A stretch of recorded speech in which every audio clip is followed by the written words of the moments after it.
Hello दोस्तों, मैं रवि गुप्ता। मैंने एक स्टोरी कवर की है 13 साल की लड़की जिसका नाम पंकुड़ी त्रिपाठी है और वो क्लास 6 में पढ़ती है। पंकुड़ी त्रिपाठी की बात करें तो वो गरीबी कह सकते हैं होने की वजह से वो अपनी पढ़ाई को कंटिन्यू नहीं कर पा रही थी।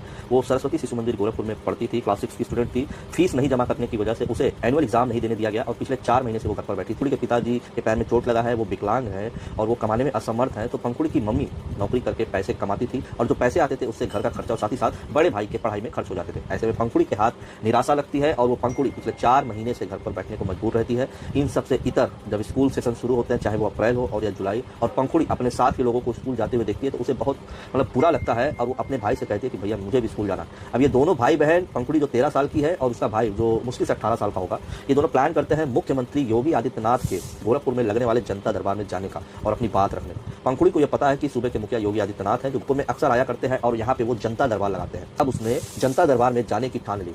1 जुलाई का वो दिन रहता है। अपना पत्र लेकर मुख्यमंत्री के जनता दरबार पहुंचती है। हालांकि वहां पर सुरक्षा अधिकारी पंकुड़ी को अकेले जाने को कहते हैं क्योंकि कहते हैं कि एक अनुरोध पत्र के साथ एक व्यक्ति जाएगा, इसलिए पंकुड़ी के भाई को बाहर बैठा दिया जाता है। अब सीएम योगी का सामना अकेले पंकुड़ी त्रिपाठी करती है। पंकुड़ी अकेले अपने शिक्षा के हक की लड़ाई स्वयं लड़ रही है। पंकुड़ी के पास सीएम योगी आते हैं। पंकुड़ी अपना अनुरोध पत्र देती है जिसमें वह लिखा रहता है कि महाराज जी, मुझे पढ़ना है, मैं फीस नहीं दे पा रही हूँ, बहुत महंगा फीस है, या तो मेरी फीस माफ की जाए या तो मेरी आर्थिक मदद की जाए, लेकिन मुझे पढ़ना है। तुम्हारी शिक्षा नहीं रुकेगी, कौन से क्लास में हो तुम? पंकुड़ी अपने बारे में बताती है। उसके बाद महाराज उसको चॉकलेट भी देते हैं और फिर पंकुड़ी महाराज जी के साथ एक सेल्फी लेना चाहती है, जिसको महाराज जी तुरंत कहते हैं कि उस समय तो किसी के पास मोबाइल रहता नहीं, लेकिन अपने ही सुरक्षा कर्मियों से कहते हैं कि एक फोटो इस बिटिया के साथ लो और उसके बाद नीचे दे दो। पंकुड़ी उसके बाद घर आती है और इसके बाद मीडिया का तांता लग जाता है, तमाम चर्चा होने लगती है। पंकुड़ी पूरे गोरखपुर में चर्चा का विषय बन जाते हैं कि एक ऐसी लड़की जो मात्र 13 साल की है और वो अपनी शिक्षा के हक की लड़ाई स्वयं लड़ रही है। इसके बाद मीडिया कवरेज होता है।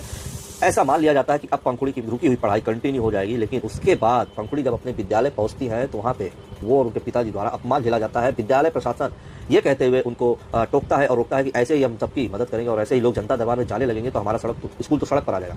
पंकुड़ी घर पे आके फूट कर रोती है। जिसके बाद फिर मैं भी जाता हूँ, पंकुड़ी की इंटरव्यू करता हूँ और पंकुड़ी के वीडियो को अखिलेश यादव जो सूबे के पूर्व मुख्यमंत्री रह चुके सपा सुप्रीमो हैं वो भी शेयर करते हैं। इसके बाद चर्चा और तूल पकड़ लेता है क्योंकि मुख्यमंत्री योगी आदित्यनाथ के आदेश का अवहेलना होता है। साथ ही साथ अखिलेश यादव उसमें मौका मारते हुए उसमें पंकुड़ी की मदद करने की बात करते हैं। जिसके बाद अब मुख्यमंत्री योगी आदित्यनाथ और उनके लोगों को मजबूरी बन जाती है कि अब किसी तरह पंकुड़ी का एडमिशन हो।